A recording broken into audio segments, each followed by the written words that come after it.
Hello everyone, greetings from Deans Park Court. Here is my blog number 3. Last time I shared with you the letter I wrote to my magazine.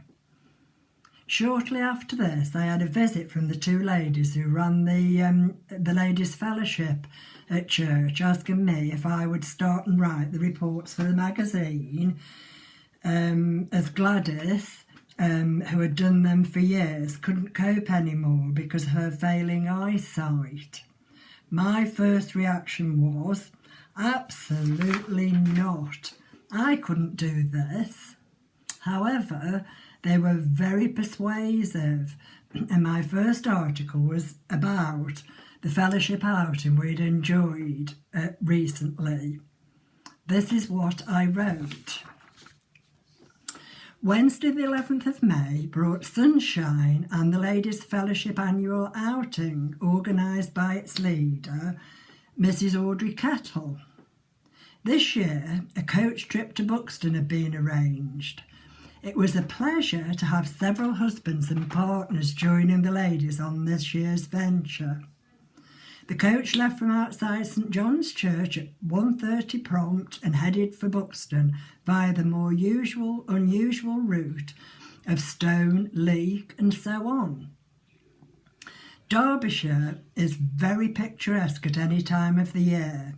However, being rather more bleak than Staffordshire, spring was noticeably later.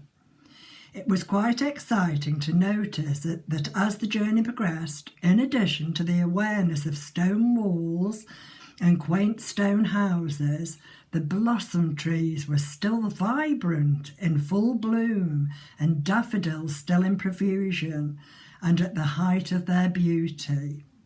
Lambs appeared everywhere, gambolling about, albeit keeping very close to their mothers. It appeared it has been a very good year for twin lambs.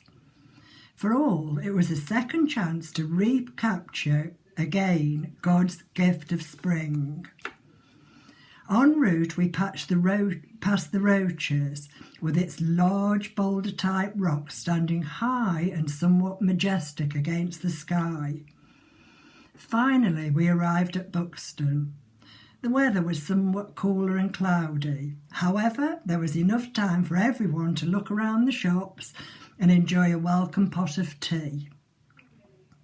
At 4:30, the coach left Buxton and headed up over the moors towards Leek, and then on to a very beautiful oldie-woldy hotel called the Mermaid, an old stone building with stone running through its interior and tastefully furnished.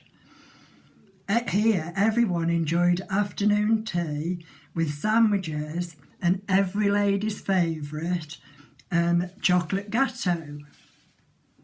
The Mermaid was situated in a very remote area, standing very isolated on its own. From the large picture windows in the lounge were the most wonderful views, and on a clear day, no doubt, breathtaking. Although there was a fine mist through the hazy sunshine of the day, across the fields divided by their stone walls, one could see a large expanse of water, being Rudyard Lake.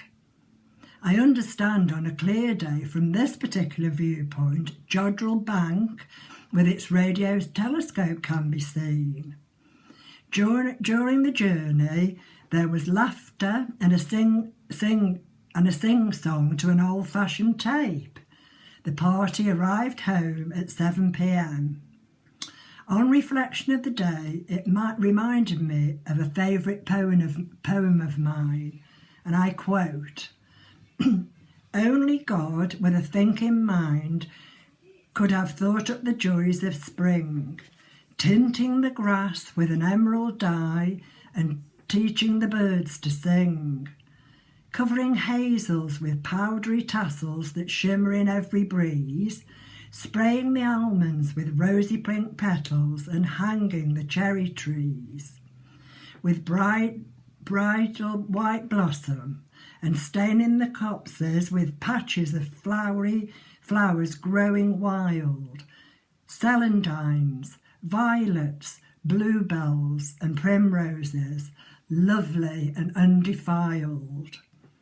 Only God with a loving heart could have made us a world like this, where you wake up one morning and find the air is soft and as warm as a kiss.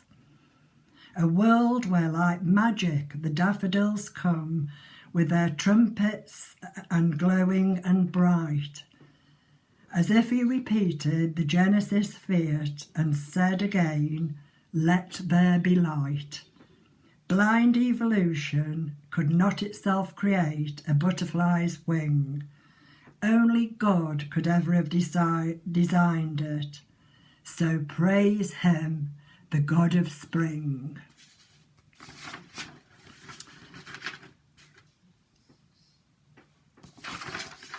I am sure most of you have heard about the great author C.S. Lewis. C.S. Lewis was born in 1898 and died in 1954. He was a British writer and lay theologian. He wrote many great novels and books with a Christian ethos.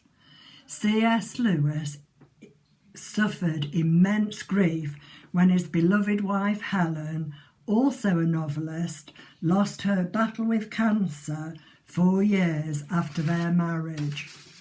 He referred to Helen as his whole world. He is honoured in Poets' Corner in Westminster Abbey. The Screwtape Letters are amongst his greatest works, but the most famous of all were the Chronicles of Narnia, the most popular book being The Lion, the Witch and the Wardrobe, which has also been made into a film. I stumbled across this recently, which certainly gave me food for thought. C.S. Lewis wrote these words in 1942. We were then 3 years into World War II and 3 years before victory. Before victory came. Here I quote C.S. Lewis. Satan, I will cause anxiety, fear and panic. I will shut down business, schools, places of worship and sports events. I will cause economical turmoil. Jesus said, I will bring together neighbours, restore the family unit. I will bring dinner back to the kitchen table. I will help people slow down their lives and appreciate what really matters.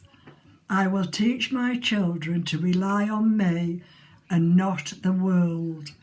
I will teach my children to trust me and not their money and material possessions. End of quote. Make of this what you choose.